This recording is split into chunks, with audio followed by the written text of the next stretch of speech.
એવું સામાન્યપણે ભાષ્યકારોને લાગ્યું છે. એટલા માટે બહુધા કોઈ ભાષ્યકારે પહેલા અધ્યાય ઉપર વિશેષ નિરૂપણ કરેલું નથી, પરંતુ ભદ્રેશ સ્વામીએ પહેલા અધ્યાય ઉપર ખૂબ જ વિશેષપણે અને ખૂબ જ વિસ્તારપૂર્વક એ નિરૂપણ કરેલું છે. આ પહેલો શ્લોક જ્યારે આવે છે અને મામકાહ શબ્દ આવે છે ત્યારે ભદ્રેશ સ્વામી લખે છે કે યુધિષ્ઠિર ધૃતરાષ્ટ્ર એ મામકાહ બોલે છે અને પછી શું બોલે છે? પાંડવાહ, મારા અને પાંડવોની વચ્ચે.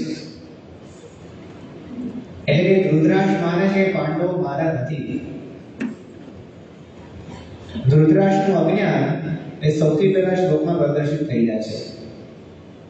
જે પોતાના છે એને પોતાના નથી માનતો એ ધૃતરાષ્ટ્રનું અજ્ઞાન છે.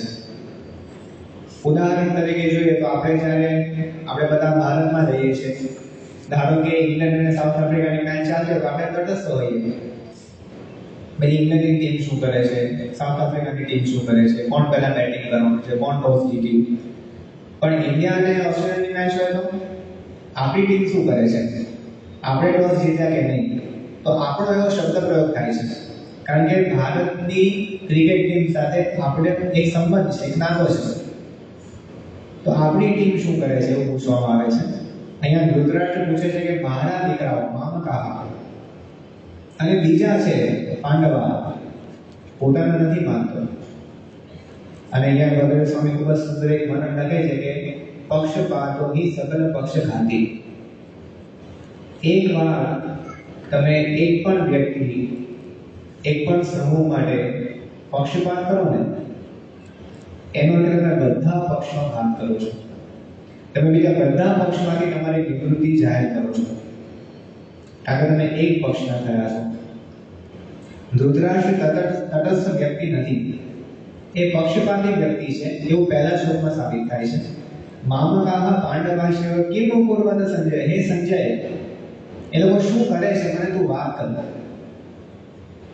અને સંજય આમ જોઈએ તો દાસી પુત્ર હતા, પરંતુ ખૂબ જ વિચક્ષણ હતા. ખાલી દિવ્ય દ્રષ્ટિવાળા નહોતા, પણ પ્રજ્ઞા દ્રષ્ટિવાળા પણ હતા, બુદ્ધિશાળી હતા. એમને ખબર પડી કે મામકાહ શબ્દ વાપર્યો છે, હવે ધૃતરાષ્ટ્રની ઈચ્છા શું છે કે કૌરવો શું કરે છે એને જાણવું છે પહેલા. તો સંજય શરૂઆત પણ એવી જ કરે છે. કૌરવો શું કરે છે એના વર્ણનથી શરૂઆત કરે છે. એમાં લખે છે કે દૃષ્ટવા તુ પાંડવાનિકમ વ્યુઢમ દુર્યોધન સદા આચાર્યમ ઉપસંગમ્ય રાજા વચનમ અબ્રવીત. સંજય શરૂઆત કરે છે કે પાંડવોની વ્યુઢ સેના, વિશાળ સેના એ જોઈને દુર્યોધન ધીમે રહીને દ્રોણાચાર્ય પાસે જાય છે અને દ્રોણાચાર્યને વચનમ અબ્રવીત એમને વાત કરે છે.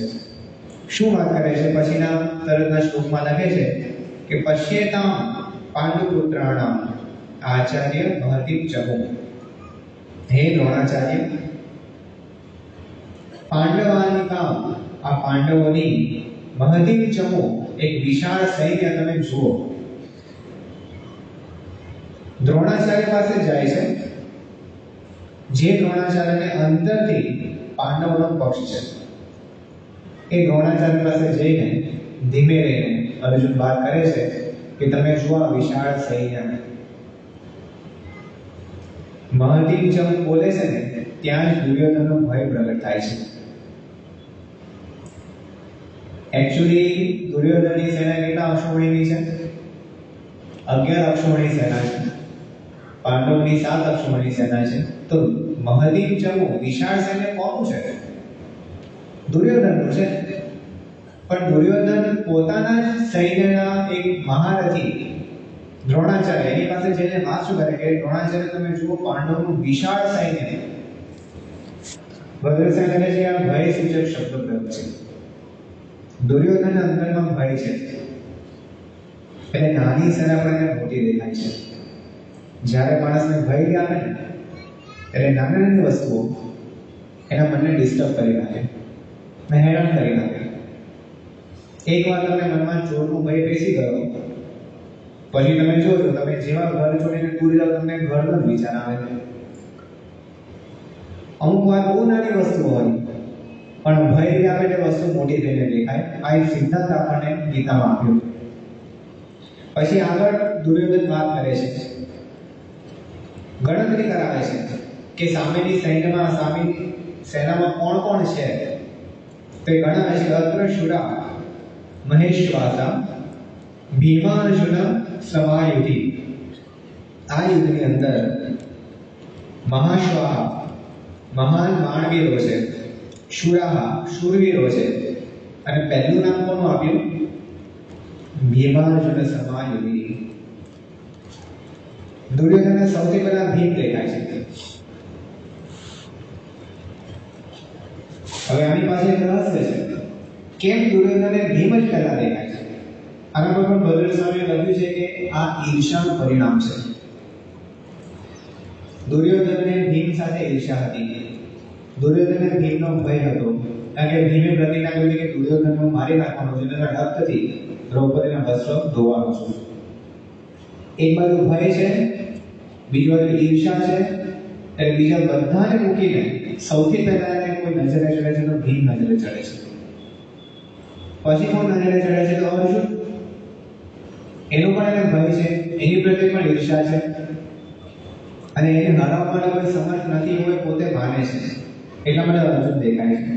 પછી પણ ગણાવે છે કે યુયુધાનો વિરાટશ્ચ દ્રુપદશ્ચ મહારથઃ. બધા મહારથીઓ ની ગણતરી કરાવે છે. મહારથીની વ્યાખ્યા ભાષ્યકાર ભદ્ર સ્વામી આપી છે. એ લખે છે કે એકો દશ સહસ્રાણી યોધયે યસ્તુ ધર્મિનામ શસ્ત્રશાસ્ત્ર પ્રવીણશ્ચ મહારથ ઇતિ સ્તુતઃ. મહારથી કોને કહેવાય? તો એકલા હાથે 10,000 બાણવીર યોદ્ધાઓની સામે લડી શકે છે, એને મહારથી કહેવાય.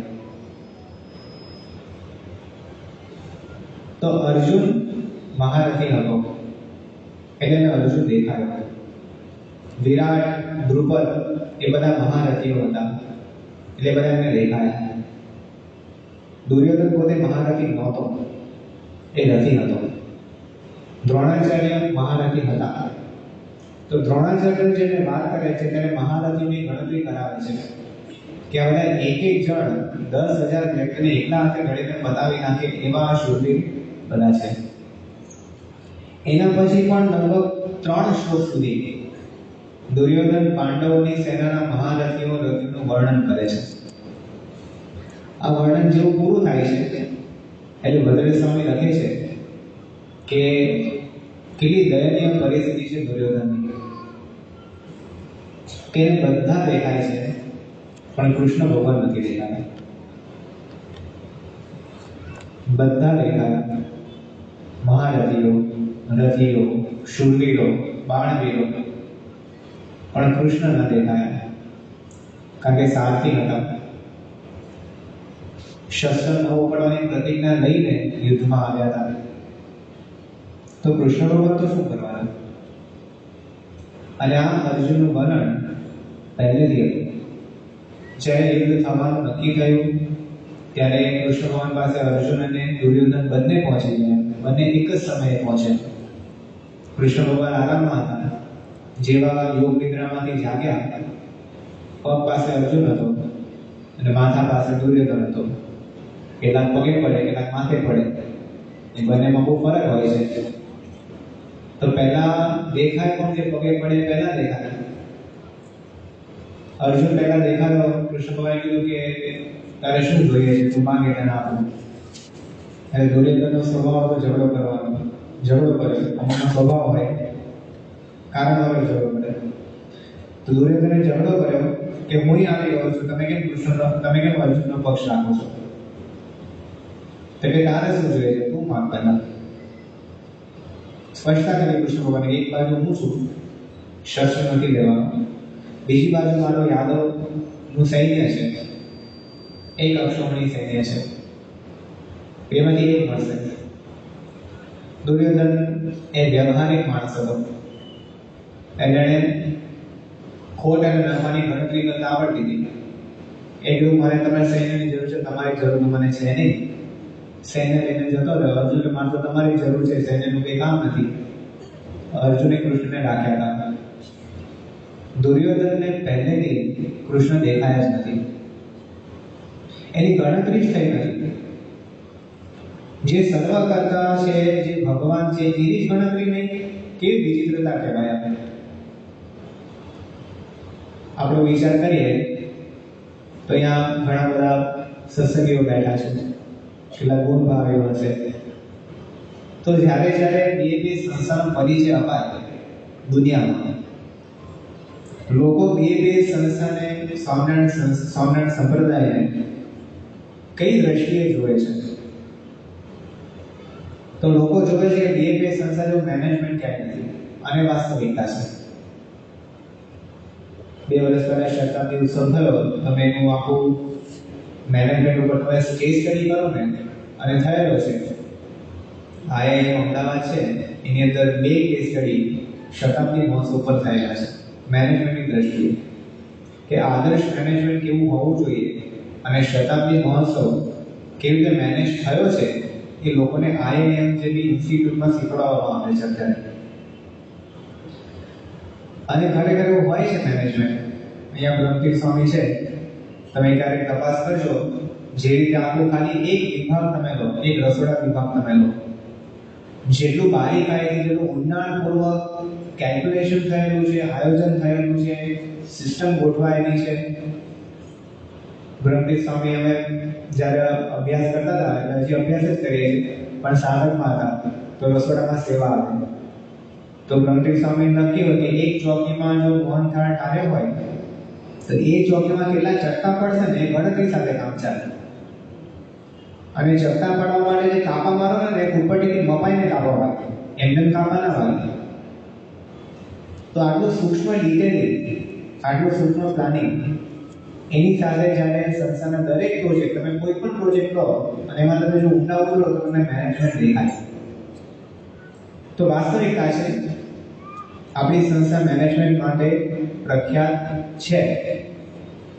બીજું લોકોને લાગે કે સંસ્થામાં સંતો બધા ભણેલા ગણેલા છે, એટલે સંસ્થાનું કામ બહુ સારું ચાલે છે, સંસ્થા પ્રગતિને પામે છે, અને એ પણ વાસ્તવિકતા છે. આપણે વિચારીએ તો એક સંત સંસ્થાના જે છે કેટલું મોટું કામ કરે છે. ઉદાહરણ તરીકે જોઈએ તો ભદ્ર સ્વામી એ શૈક્ષણિક ફિલ્ડમાં આગળ વધ્યા છે. ભદ્ર સ્વામી પ્રસંગ તમને કહું, એમણે ભાષ્ય લખ્યા 2007ની સાલમાં, પણ એ ભાષ્યનો બહુ પ્રચાર પ્રસાર થયેલો નહીં. લગભગ 2013 કે 14ની સાલની આસપાસ, કે પછી કદાચ 2016ની સાલ હશે, મને વર્ષ યાદ નથી, એ બધે કાશી બધા વિદ્વાનોને મળતા હતા અને ભાષ્યો, કારણ કે પ્રમુખ સાહેબ મહારાજને આજ્ઞા કરી તમારે ભાષ્યની વાત અને આપણા સિદ્ધાંતની વાત, અક્ષર પુરુષોત્તમ દર્શનની વાત તમારે બધા મોટા વિદ્વાનોને કરવી, અને તમે વાત કરશો તો બધા સ્વીકારશે, કોઈ વિરોધ નહીં કરે, એવું પ્રમુખ સાહેબ મહારાજે વરદાન આપ્યું. તો ભદ્ર સ્વામી અલગ વિદ્વાનોને મળે, એમાં કાશીના વિદ્વાનોને મળવા માટે એકવાર કાશી ગયા હતા, અને ત્યાં એક બહુ જ મોટા પંડિત અને પ્રોફેસર તરીકે અત્યારે પોતાની જોબ બજાવી રહ્યા છે, બહુ ખ્યાતનામ પંડિત.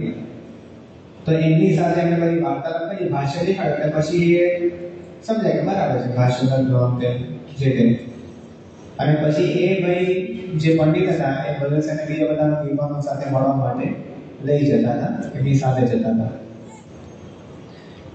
તો 2-3 વિદ્વાનોને મળીને ભદ્ર સ્વામી આવ્યા.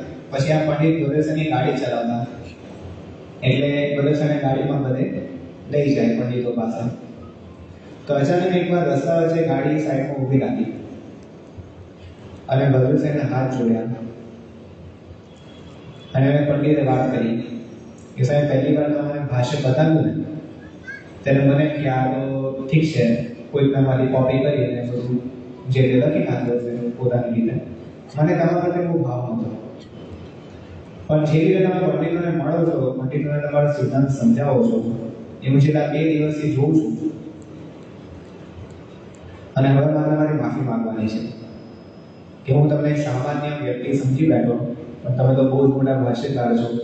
પછીનો ઉપમા કેવી આવી કે કૃષ્ણ ભગવાન એ સારથી હતા.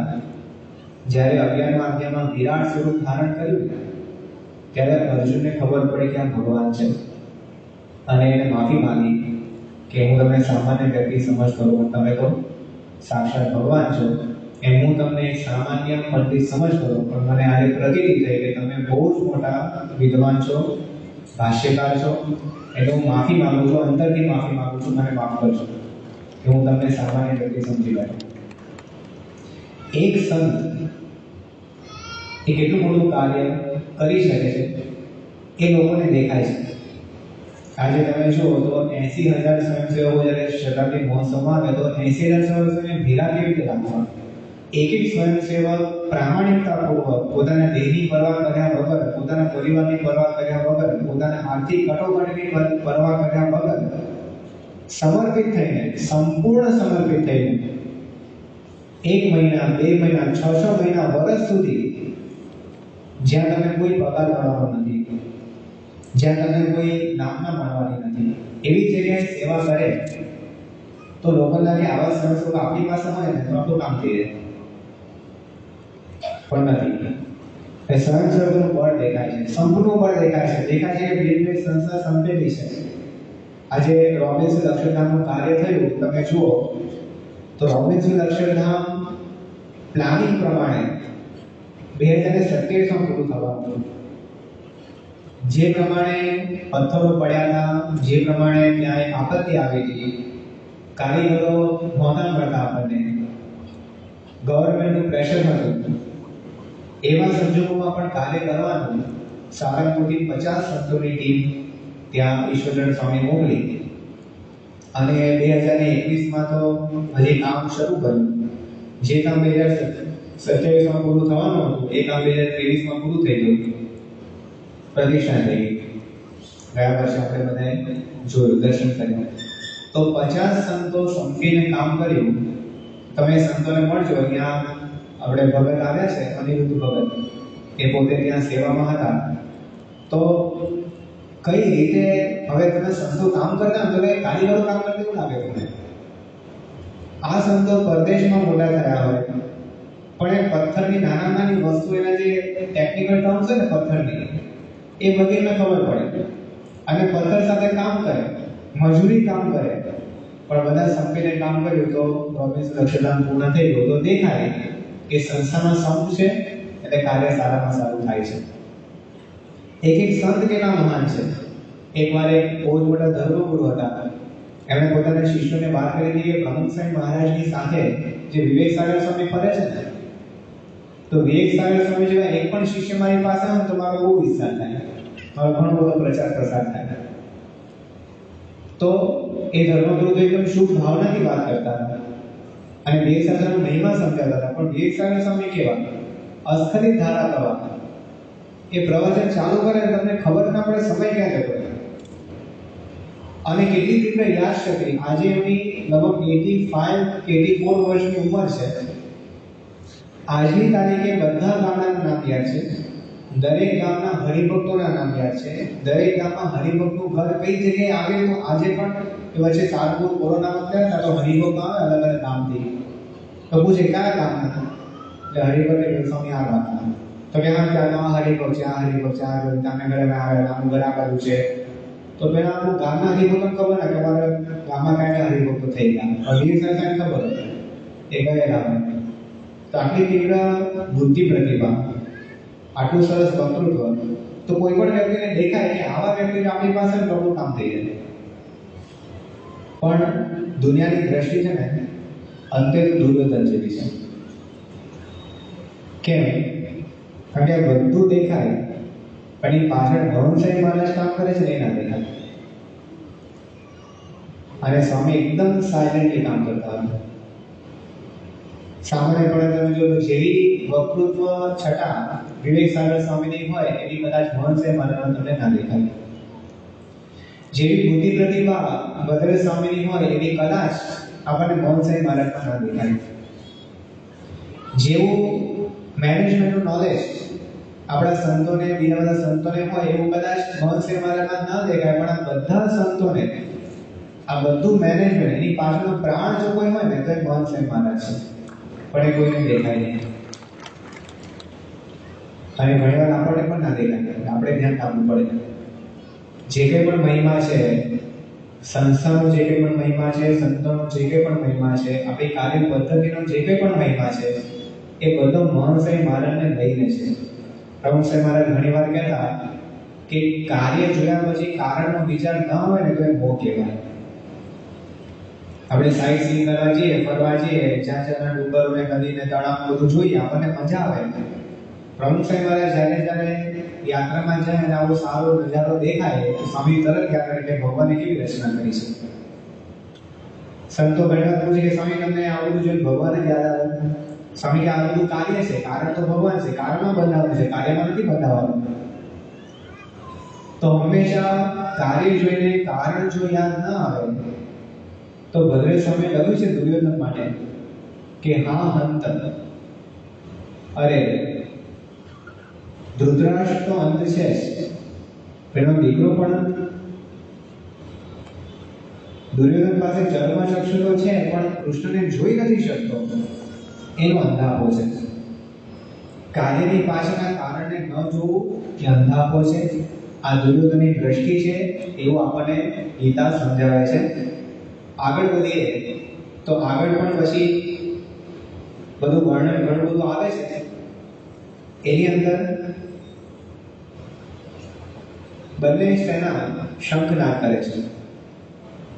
એ શંખનાદનું વર્ણન વેદવ્યાસજી લખે છે કે જ્યારે કૌરવોએ શંખનાદ કર્યો તો એકદમ પદ્ધતિસર શંખનાદ કર્યો. પદ્ધતિ શું હોય કે સૈન્યનો જે સેનાપતિ હોય એ સૌથી પહેલા શંખનાદ કરે, પછી એની નીચે જે મુખ્ય યોદ્ધાઓ મહારથીઓ હોય એ પછી શંખનાદ કરે, અને જે રથીઓ હોય એના પછી શંખનાદ કરે. આ પદ્ધતિ છે. આ પદ્ધતિ પ્રમાણે કૌરવે શંખનાદ કર્યો. પહેલા ભીષ્મે શંખનાદ કર્યો અને પછી ક્રમાનુસાર દ્રોણાચાર્યને બધાએ શંખનાદ કર્યો. તો એ શંખનાદ કેવો હતો એનું વર્ણન વેદવ્યાસજી લખે છે કે સશબ્દ તુમુલો ભવત. એ શબ્દ બહુ જ મોટો થયો, જબરજસ્ત મોટો શબ્દ, એ અવાજ જે આવ્યો. પછી પાંડવોના શંખનાદનું વર્ણન આવે છે. તો પાંડવોના શંખનાદમાં લખે છે કે એમાં કોઈ ક્રમમાં કોઈ શંખનાદ કર્યો જ નથી. કૃષ્ણ ભગવાને શંખનાદ કર્યો અને પછી બધાએ જે ફાવે શંખનાદ કર્યો છે, કોઈ પદ્ધતિમાં નથી કર્યો. છતાં પણ એ શંખનાદ કેવો હતો તો વ્યાસજી લખે છે સઘોષો ધાત્રાષણ હૃદયાની વ્યદાલય, કે એ જે ઘોષ થયો શંખનાદ એને ધાતરાષ્ટ્રના કૌરવોના હૃદયો ચીરી નાખ્યા. કારણ કે સંપની શક્તિ હતી એને હૃદયો ભેદી ગયા. અને ત્યાર પછી આનું વર્ણન આવે છે કે અર્જુને કૃષ્ણ ભગવાને કીધું, આપણે બધા જાણીએ છીએ આખી વાર્તા, કે અર્જુને કૃષ્ણ ભગવાને કીધું કે મારો રથ બે સેનાની વચ્ચે રહે, સેનાઓ રૂપેવરો મધ્ય રથમ સ્થાપય અચ્યુત. હે અચ્યુત, મારો રથ બે સેનાની વચ્ચે રાખો. કેમ? કઈ મયા સહયોદ્ધવ્ય, મારે કોની સાથે લડવાનું છે એવું ધનુષ્ય ઊંચું કરીને બોલે છે અર્જુન. નનુરુદ્ધમ્ય ઉવાચ, એટલે કૃષ્ણ ભગવાન લઈ ગયા રથને. અને પછી જે આખી પ્રક્રિયા બની તો બધાને આશ્ચર્ય પ્રમાણે એવી પ્રક્રિયા. અર્જુન પોતે જોવે છે કે મારા બધા સગા સંબંધીઓ જેની સાથે મને લડવાનું છે એકદમ ઢીલો પડી જાય છે. કેટલી હદ સુધી ઢીલો પડી જાય છે તો પછી લખે છે કે અર્જુન પોતે જ કહે છે કે સિદ્ધંતિ મમ ગાત્રાણી મુખમ ચ પરિશુષ્યતિ વેપદુસ્ય શરીરે રોમ હર્ષસ્ય જાયતે. અહીંયા ભદ્રેશ સ્વામી ભાષ્યમાં લખે છે કે કેવી વિચિત્ર ઘટના બને છે. તેઓ લખે છે કે લાક્ષાબલુનું દહન જ્યારે થયું તો વારંવાર કૌરવો દ્વારા છેતરાયો હોવા છતાં પણ અર્જુનને દયા આવે છે કૌરવો પર. એ લખે છે કે ધનુર્ધમ્ય ધનુષ ઊંચું કરીને ગયેલો છે અને બોલીને કહ્યું છે કે મારે કોની સાથે લડવાનું છે, એ ચેલેન્જ આપીને ગયો છે, છતાં ઢીલો પડી જાય છે. અર્જુન ગાંડીવધારી છે. ગાંડીવ ટંકાર કેવો કહેવાતો કે એકવાર ગાંડીવનો ટંકાર થયો એટલે ત્રિલોકીમાં બધાને ખબર પડી જાય કે અમે કોકના પ્રાણ ગયા. હવે બોલો, કોકનો આવી બન્યું. ઇરિવર્સેબલ પ્રોસેસ. એ ફરી ક્યારે હવે આજે બાણનો ટંકાર થયો છે, કોઈના પ્રાણ લઈને જ જશે અર્જુન. એવો ગાંડીવધારી અર્જુન એ ધ્રુજવા માંડ્યો છે. પછી અર્જુન આગળ કહે કે મન ભ્રમતી, મારું મન છે ને ભમે છે. તો ભાષ્યકાર લખે છે કે જ્યારે દ્રૌપદીનો સ્વયંવર હતો ત્યારે ઉપર ચક્ર ભમતું હતું, ફરતા ચક્રમાં માછલીની આંખ વીંધવાની હતી. પ્રતિબિંબ જોઈને રાજો પર ઊભા રહીને ત્યારે કેટલો સ્થિર હતો અર્જુન. બે પલ્લામાં પગ રાખ્યા છે, દ્રષ્ટિ જળમાં રાખી છે, માછલીની આંખ વીંધવાની છે અને ફરતા ચક્રમાં. એ અર્જુનનું મન આજે ફરે છે. આવી પરિસ્થિતિમાં જે સ્થિર રહ્યો હોય એનું મન ફરે કોઈ દિવસ? કે આજે ફર્યું છે, કારણ કે પોતે બોલે છે કે મન ભ્રમતી મે કૃષ્ણ. તો આવું બધું કેમ થાય છે? આટલું બધું શક્તિ છે, દૈહિક બળ છે, આટલું બધું બુદ્ધિ બળ છે, આટલું એકાગ્ર વ્યક્તિ છે, અને પછી સૌથી છેલ્લે ભાષ્યકાર કહે છે કે વધારે આશ્ચર્યની વાત તો શું છે કે કૃષ્ણ ભગવાન સાથે છે તો પણ આવી પરિસ્થિતિ થઈ.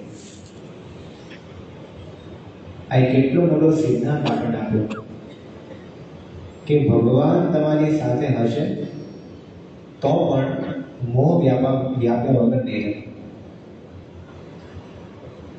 અર્જુન મોહગ્રસ્ત થઈ ગયો છે. કૃષ્ણ ભગવાન એ જ રથમાં છે, એની સહાયમાં છે, તો પણ એને મોહ વ્યાપ્યો છે. તમે અનુભવ કરજો, આપણું મન કેવું વિચિત્ર હોય છે. આપણે કથામાં બેઠા ને તો પણ આપણે ખોટા વિચાર આવી શકે છે. આપણે ભગવાનની મૂર્તિ આગળ ઊભા હોઈએ ને, દર્શન કરતા હોય ને તો પણ આપણને ખોટા વિચારો આવી શકે છે. એટલે કે ભગવાનની પ્રાપ્તિ થઈ હોય ને તો પણ મોહ વ્યાપી શકે છે.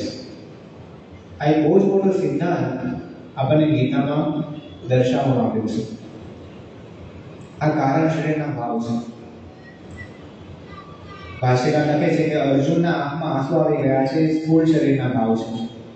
એનું કારણ શું છે? તો એ દુઃખી થયો છે. વિષિદંતમ, અર્જુન દુઃખી થયેલો છે, એના સૂક્ષ્મ શરીરનો ભાવ છે. અને એનાથી પણ આગળ કૃપયા વિષ્ટા, એને મોહ વ્યાપ્યો છે, એના કારણ શરીરનો ભાવ છે.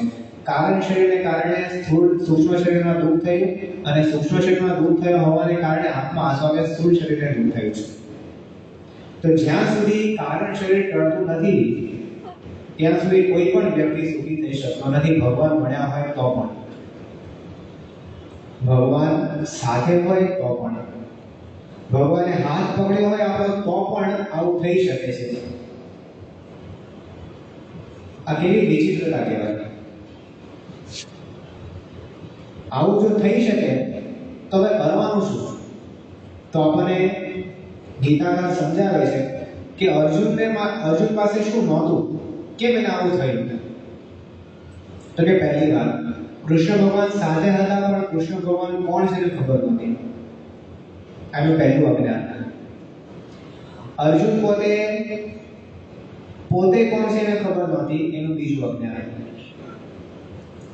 કૌરવોને પોતાના ભાઈ તરીકે જોતો હતો, એનું ત્રીજું અજ્ઞાન.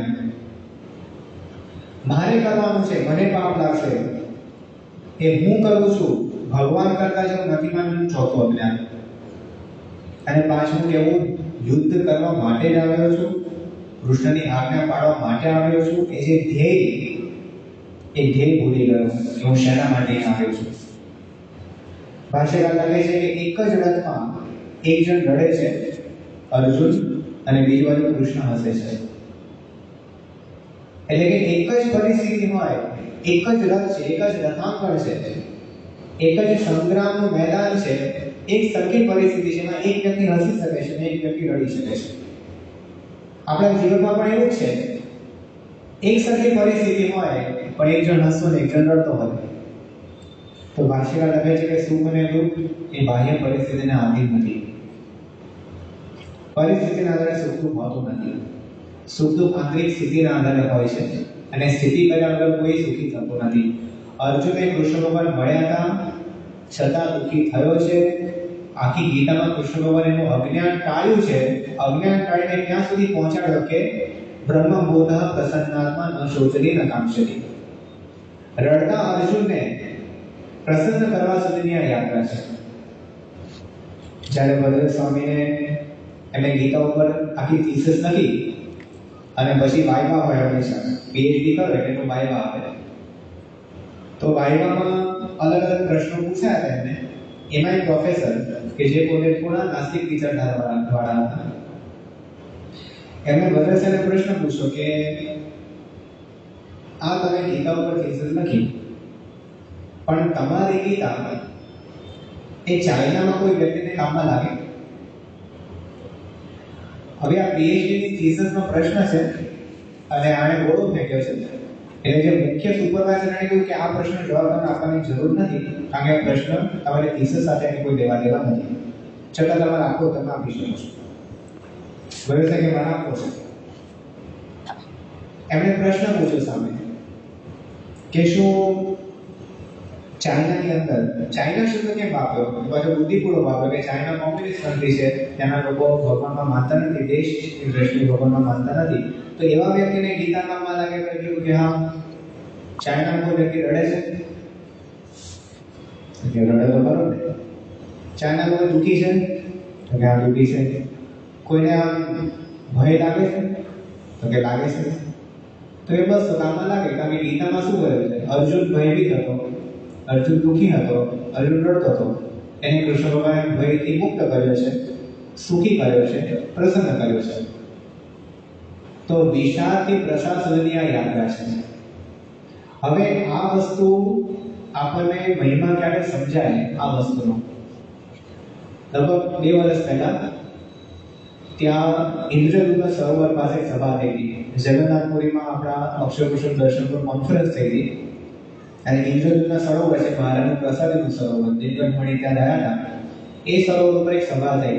સભામાં આખા જગન્નાથપુરીના ખાલી નહીં પણ આખા ભારતભરના મહાન પંડિતો ત્યાં હાજર હતા અને એમની હાજરીમાં ભદ્ર સ્વામીએ ગીતાનું જે ભાષ્ય લખ્યું છે એમાં શરૂઆતનો ભાગ અને અંતનો ભાગ એમણે વાંચીને થોડું નિરૂપણ કર્યું.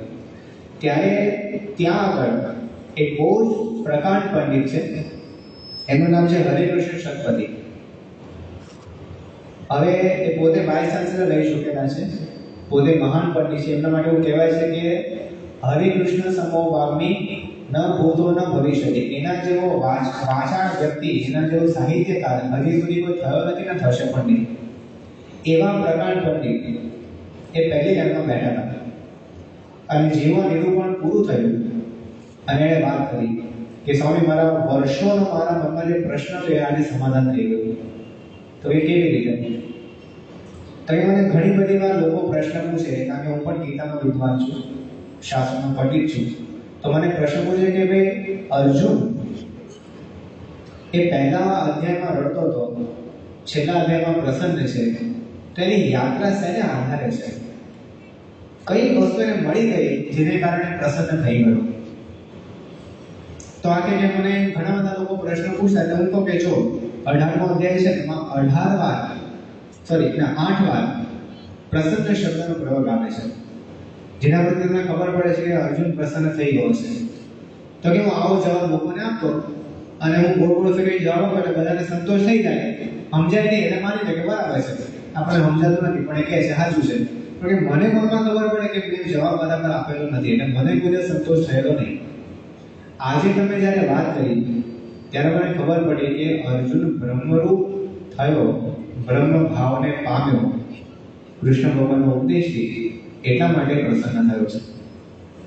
તો આજે મારો સંશય એ ભેદાયો. બ્રહ્મરૂપ થયા વગર છૂટકો નથી. છેલ્લી વાત કરીને પૂરું કરીએ આજની પારાયણ. ગુણાતીતાનંદ સ્વામીએ લખ્યું છે કે 5 વર્ષનો વંચાવ્યા. ગરણા પ્રથમ 23, ગરણા મધ્ય 30 અને 45, અમદાવાદનું બીજું ને ત્રીજું, આ 5 વર્ષનો વંચાવ્યા. એટલે પછી સ્વામી કીધું કે આ વર્ષનું તો જાણે પહેલી વાર સાંભળે એવું લાગે છે, એટલે ફરી પાછું ફેર વંચાવ્યા. પછી ગુણાત્મક સ્વામી કે આ વાત સમજ્યા વગર છૂટકો નથી. તો આપણે તો છૂટકો નથી જ, પણ ગમે તો મોટો વ્યક્તિ હોય, ઈશ્વર હોય, ભગવાનનો પુત્ર હોય, આચાર્ય હોય કે નાનો મોટો ભગવાન હોય, તો પણ આ વાત સમજ્યા વગર છૂટકો નથી. એટલે કે ભગવાન સાથે હોય તો પણ બ્રહ્મરૂપ થયા વગર છૂટકો નથી. એટલા માટે આપણે જે આંતરિક સાધના પ્રવક્તાએ જાહેરાત કરી કે આંતરિક સાધનામાં પ્રવચન છે, આંતરિક સાધના શું છે? તો બધા સાધના તો કરે છે, પણ આપણી સાધનાની વિશેષતા છે કે આપણી સાધના ભગવાનની પ્રાપ્તિ પછી ચાલુ થાય છે. સામાન્ય આપણે લોકમાં શું હોય કે ભગવાનની પ્રાપ્તિ માટે સાધના થતી હોય છે. આપણે તો ભગવાનની પ્રાપ્તિ થયા પછી સાધના શરૂ થાય છે. એ ભગવાનની પ્રાપ્તિને જાળવી રાખવા માટેની સાધના છે. તો જે સાધના કૃષ્ણ ભગવાન અર્જુનને બતાવી અને અર્જુનને બ્રાહ્મી સીડી સુધીનો રસ્તો એ દર્શિત કરી આપ્યો, એ જ સાધનાની વાત આપણે આગામી અઠવાડિયા સુધી કરવાના છીએ. તો મહારાજ સાહેબને પ્રાર્થના કરીએ કે આ બધી વાતો મારા જીવનમાં પણ દ્રઢ થાય. શ્રી સ્વામિનારાયણ ભગવાનની જય. સ્વામી નારાયણ નારાયણ નારાયણ સ્વામી નારાયણ સ્વામી નારાયણ નારાયણ નારાયણ સ્વામી નારાયણ નારાયણ સ્વામી નારાયણ સ્વામી નારાયણ સ્વામી નારાયણ સ્વામી નારાયણ સ્વામી નારાયણ સ્વામી નારાયણ સ્વામી સ્વામી નારાયણ